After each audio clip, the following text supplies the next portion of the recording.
Hey, how's it going? I'm back. Dave Hurley here. I want to talk about Marabou. And I want to talk about a fly I've been fishing for quite some years now. That's a Marabou and Schlappen based swim fly. I call it the McGriddle. And it's just got that synthetic and natural thing. It's just the similarity to an actual McGriddle, which is food but not really food. So yeah, that's the name. And it's basically a hook shank hook swim fly. It was kind of my answer to the game changer early on. The stiff material trimming a game changer didn't really interest me. So I wanted something a little more natural. I wanted the materials to do the movement.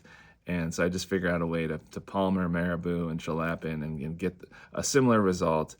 And it ended up being different in a way that I feel is significant. So I want to kind of talk about it and maybe not do a full video, but just kind of break down as I tie one. This is the latest version. It's got, of course, it's got the Petitjean R13 magic head inside, which is significantly smaller than the 14. It's got a rattle. It's got no keel on it. Ahrex universal curve in the back. A 20 millimeter shank in the middle. I like a 25 ideally, but I just have 20 millimeters right now. And then B10S size 1 up front. And there's a lot to it. It's Marabou Schlappen, and then it's got a brush, a synthetic brush that gives it backbone that's interwoven with the materials. For the one I'm tying now, this is the tail section. So I'm just going to kind of break down the formula and talk about it a little bit.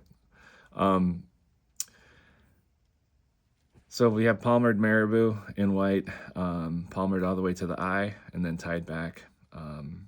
And then I tied in a Schlappen, and then palmered that actually I tied in a Schlappen, and for this one, a Translucy brush size 1 inch.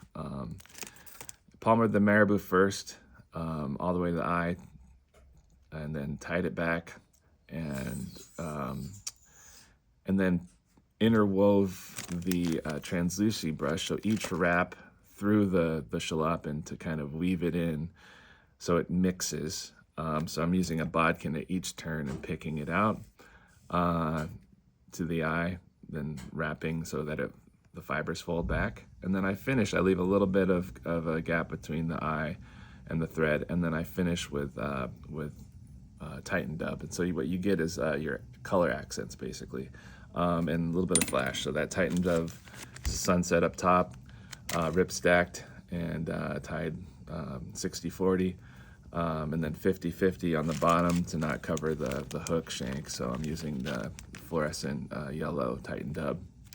And it gives you flash, gives you a UV language, so you have all kinds of UV hot points. Of course, on the bottom you get the brightest UV, and you get that nice sunset flash, and then that fluorescent green. So this is going to be fished up in Nipigon for my trip for probably lake trout and maybe bigger brookies. This is just the tail section. So this is the first hook. Then we're just gonna continue with the shank. All right, so we got stage 2. We got a hook and a shank. Palmered Schlappen in fluorescent green, or fluorescent or chartreuse, basically fluorescent green chartreuse. And you're kind of, Schlappen's pretty uniform, but you are paying attention to brush or to feather selection. So it's a slightly longer fibered feather for the middle. And then same Translucy brush tied in as well in the beginning. And then that's the second thing you palmer through the Schlappen over to the eye, and then finish with the same dub, fluorescent yellow tighten, and then sunset up top, and finished off with some Zapagap. So now on to the next section.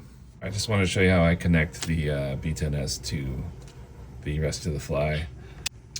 All right, so what you have here is so I tied in a longer Schlappen and a Translucy, and the same Translucy brush. Palmered the Schlappen past the rattle, tied it back onto, or right to the rattle, the edge of the rattle.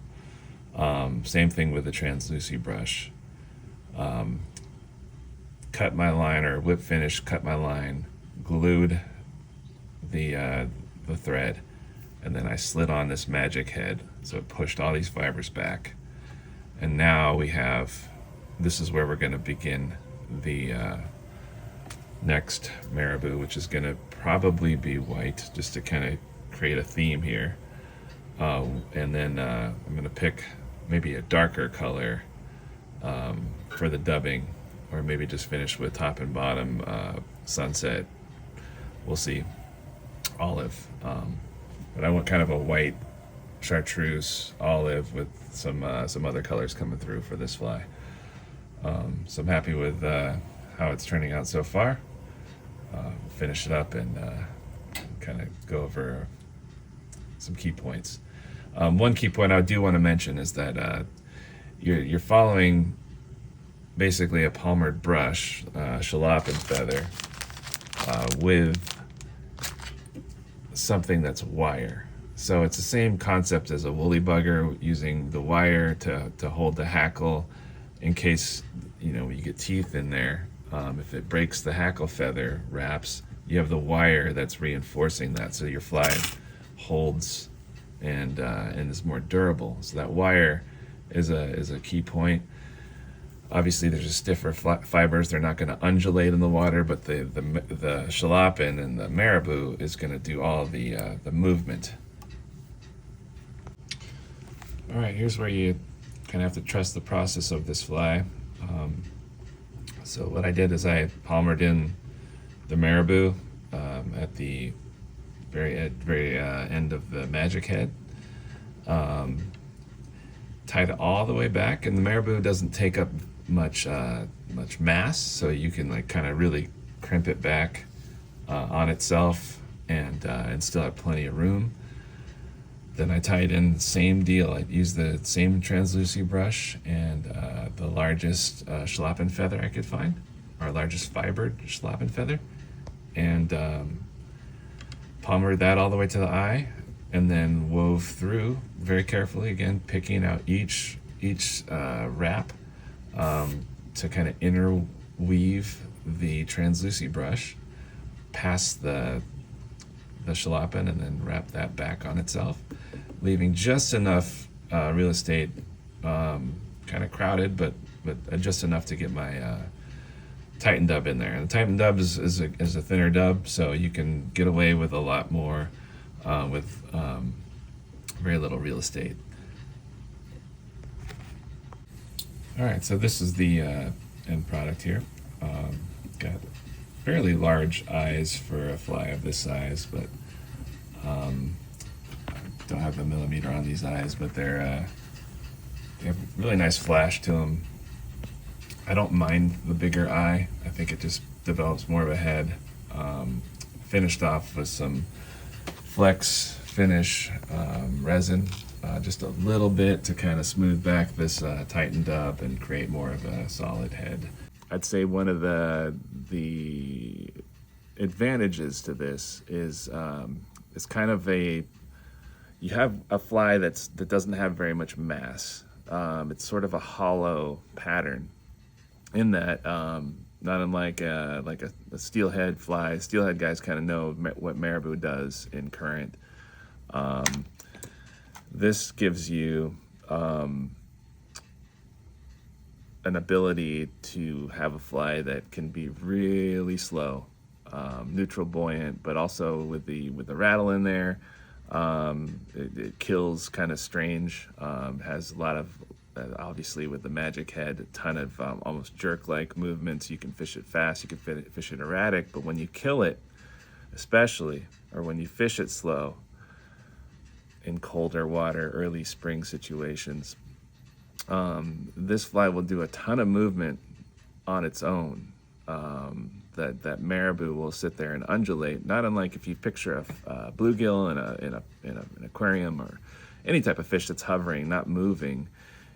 Its fins, pectoral fins, are constantly stabilizing, and the marabou will do that. The Schlappen will do that, and so it gives off almost like a live bait type of visual. It's not so much opaque, it's more translucent, which is a big theme for me. I love a fly that light goes through it. When you put it in the water, it loses its density, kind of blends in, but also is visible, and it just has that sort of, those feathers. The marabou gives it that. Once these get wet, they completely transform. So this is a fly that actually, as you're tying it, doesn't look like anything. Even the finished product is kind of hard to see, but when you put it in the water, it immediately transforms.